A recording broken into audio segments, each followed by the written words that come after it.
Olá, grande abraço a todos. Eu sou o professor Adriano Bressani.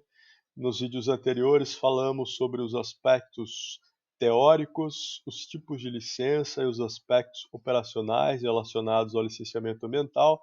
E nessa última parte falaremos a respeito da análise técnica, análise realizada pelo órgão ambiental competente, pela autoridade licenciadora. Bem, o primeiro passo dessa análise é a análise dos documentos, né?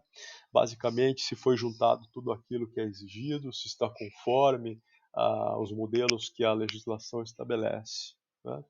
O segundo passo importante é a realização de uma vistoria técnica, que se dá principalmente na segunda etapa, relacionada à confirmação da instalação conforme as exigências da licença anterior, né?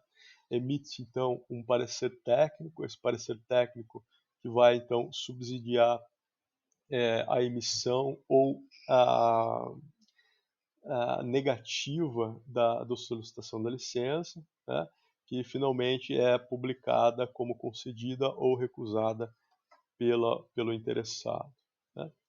Vamos falar um pouquinho então sobre esse processo. Bem, esse processo, né, inicia com uma formalização, né, por meio do pedido discutido na etapa anterior, na videoaula anterior, né.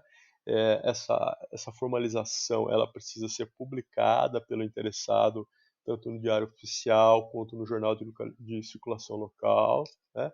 E aí então inicia-se uma análise de documentos pelo órgão ambiental competente. Essa análise de documentos pode ensejar uma vistoria técnica para confirmação de alguma informação que não tenha ficado clara, né?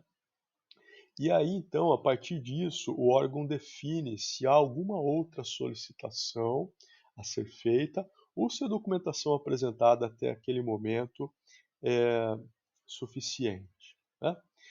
No caso de não haver nenhuma outra solicitação, encaminha-se um parecer técnico à presidência do órgão, né? No caso do Rio de Janeiro, a FEMA, no caso do Estado de São Paulo, por exemplo, a CETESB, a nível federal, seria o IBAMA, né? Se houver outras exigências, pode-se pedir, por exemplo, estudos mais aprofundados, ou seja, a princípio solicitou-se um RAP e aí notou-se a necessidade de ser um RIMA, ou então um detalhamento de algum aspecto específico, né? Algum tópico específico dentro do estudo. Bom, eh, no caso de solicitação de complementação, uma vez atendida, ela deve ser encaminhada para análise do órgão técnico, como vemos aqui, né? Uma vez atendida, essa solicitação ela é mais uma vez submetida e análise, sujeita a análise pelo órgão, tá? Bem, uma vez emitido o parecer, ele é encaminhado à presidência, que aí então vai conceder ou não a licença a depender do teor deste parecer, né? E temos aqui destacado por cores, né, aquilo que é responsabilidade do empreendedor, né, aquilo que se refere à documentação exigida e aquilo que é responsabilidade do órgão ambiental competente. Então, a solicitação e o atendimento de exigências, responsabilidade do empreendedor, né, as análises todas, responsabilidade do órgão ambiental competente e documentações complementares que podem ser exigidas ao longo deste processo, como já destacamos há pouco, né?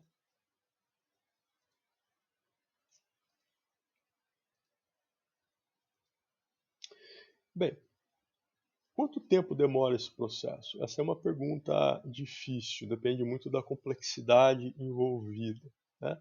Os casos mais simples, onde as licenças são todas emitidas de forma concomitante, pode resultar numa concessão de licença num prazo de 15 a 45 dias.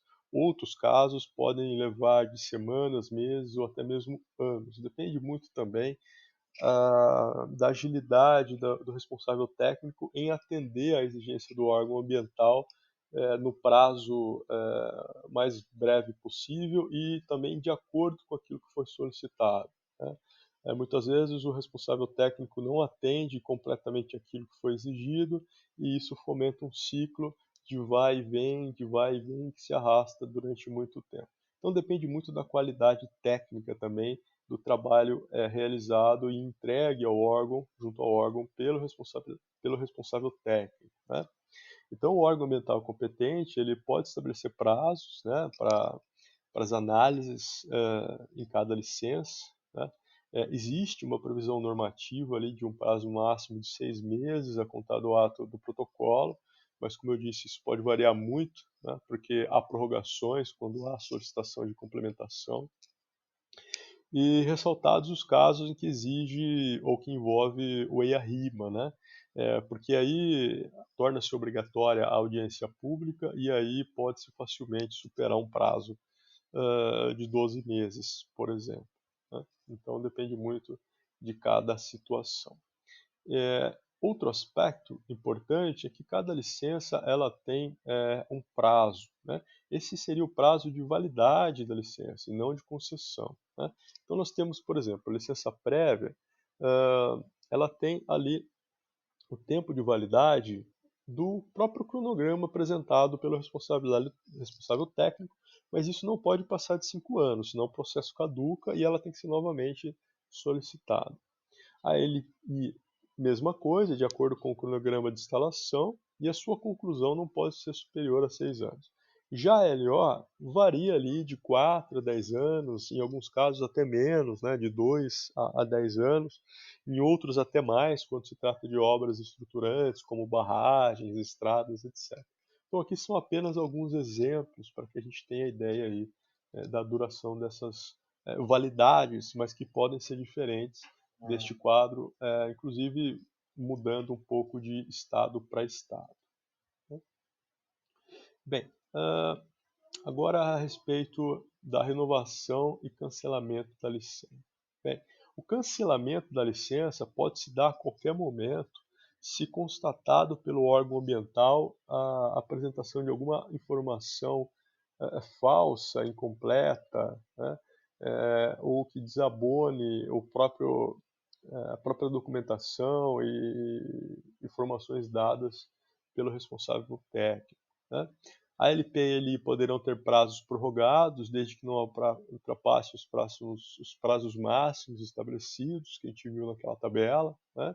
No caso da LO, a renovação, ela recomenda-se que seja feita até 100 dias antes do término, porque se você solicita após esses 120 dias, quando termina a validade, a atividade fica embargada. Se você solicita antes de 120 dias, mesmo que o órgão ambiental leve mais tempo do que o prazo final da validade, ela fica concedida a título precário até que o órgão ambiental conclua a análise, né?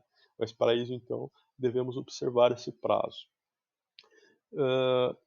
Como eu destaquei, a qualquer momento a licença ela pode ser cancelada se a fiscalização constatar irregularidade, como por exemplo alteração no processo sem prévia anuência do órgão, o fornecimento de informação falsa ou a iminência de riscos graves ali ao trabalhador, ao meio ambiente ou a comunidades vizinhas, né? Custos do processo de licenciamento. Bom, como já destaquei, há necessidade de recolhimento de taxa, né? Taxa referente à análise de cada licença expedida. Essas taxas, então, elas cobrem o custo de análise. Existem os custos relacionados à coleta de dados e informações, né?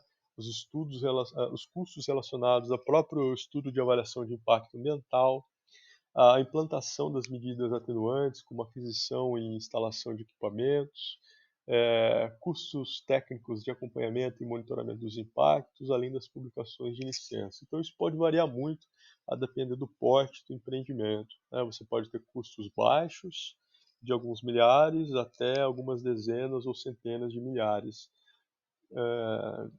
a depender aí da complexidade e do porte do empreendimento. Bem, essa foi uma visão geral, né, dos principais aspectos relacionados ao licenciamento.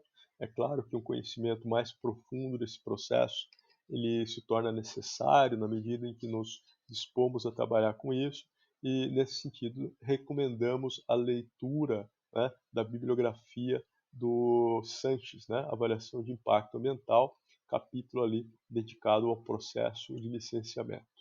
Um forte abraço e nos vemos na próxima aula.